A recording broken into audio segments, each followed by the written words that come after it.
You asked about what made people survive and others die. Uh,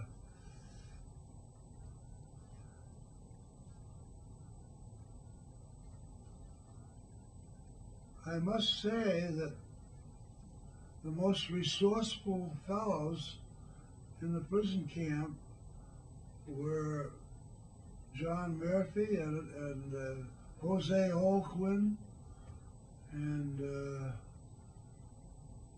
maybe Jim McMurray, and they found ways to serve the Japs as rice boys. In other words, they'd get the prisoners' rice from the kitchen and distribute it to the prisoners, and then clean up afterwards and things like that. Holquin, in fact, was so resourceful that he was sewing on an old Singer sewing machine with a foot pedal, sewing Japanese uniforms, and out in the sunlight in front of our camp.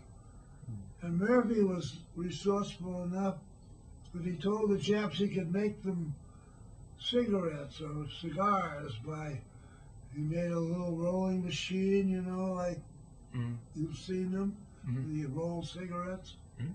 Yeah. Have you seen them? Yeah, I've seen. Yeah. Well, he made a little machine out of wood fragments, and then the natives would bring tobacco leaves.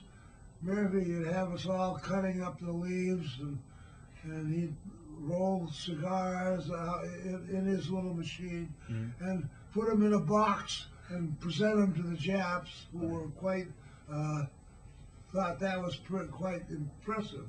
And he'd even put their names on the cigars.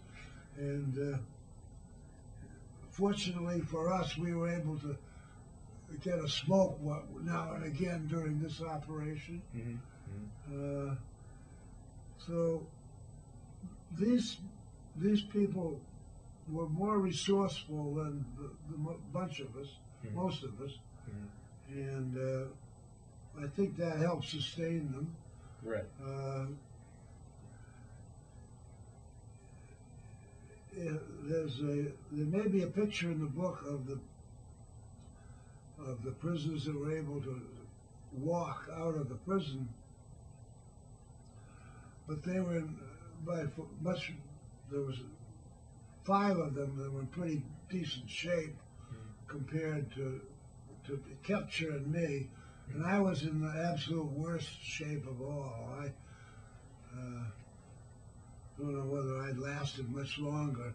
So when people inquire about the morality of the atomic bomb, I can only think of it in a very personal way, that if it hadn't been dropped, I probably wouldn't have survived.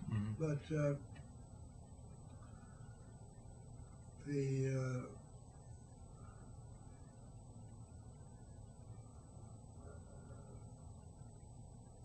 those people never gave up hope, I guess.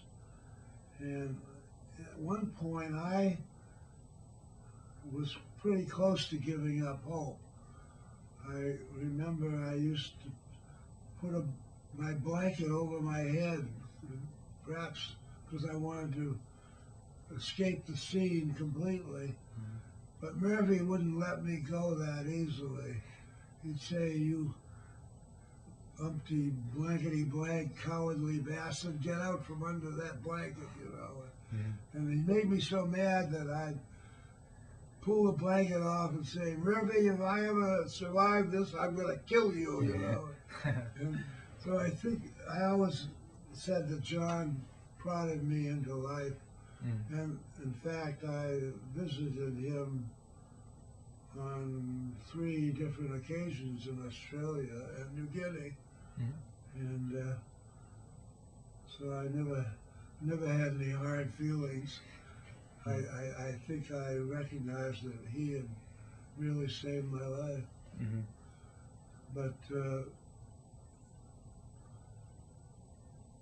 that was what happened to people. They gave up hope, which was quite easy to do, and it was difficult to picture liberation after all those months. But I think I wrote a pretty good description of the liberation. Did you read that? Yeah. Yeah. Yeah. You said it was just sort of like heaven with the nurses and all the food you can eat and Yeah. everything. Yeah, and the Aussies coming down And onto shore and not paying any attention to the Jap general. And, yeah. and So when you heard that, so when the war ended, when the yeah, that was, we were in this camp that we'd been in for 6 or 8 months, I guess. We called it Death Valley. and that was at the top of the volcano, right? Yeah, Around, and the Japanese guard came and opened the door and left it open and said, "Ima, America #1 strong. Now America is the strongest." And we knew the war was over. And of course we didn't throw our hats. We didn't have any hats, but we didn't go into a great jubilation because we weren't sure what was going to happen to us. And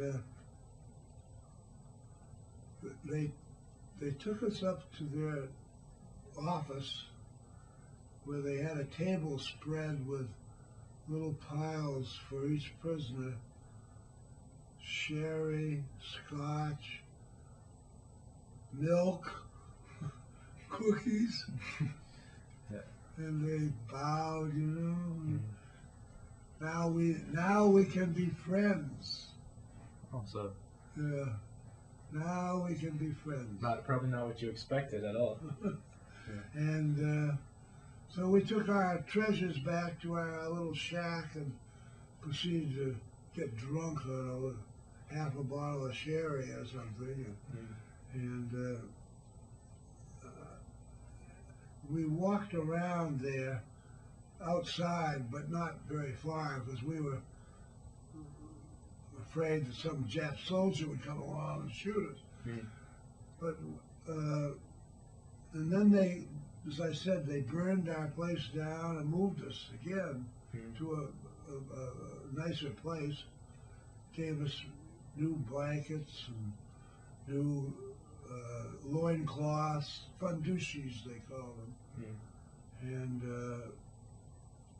sent Fushida, the doctor, around to give us vitamins every day, and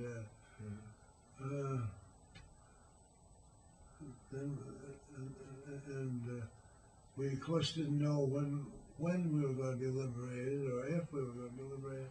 But they came and told us we were going to be liberated the next day. And then we had an earthquake that night. It was a bad earthquake too, because Rabaul is surrounded by volcanoes. There's the mother and the daughter and Vulcan and all these volcanoes. They're all active. In fact, they had destroyed the town in 35. It was rebuilt. And then Americans destroyed it with bombs. And it was rebuilt. And then the volcanoes destroyed it again. And so I think they've given up trying to make a city there. Yeah. Yeah. But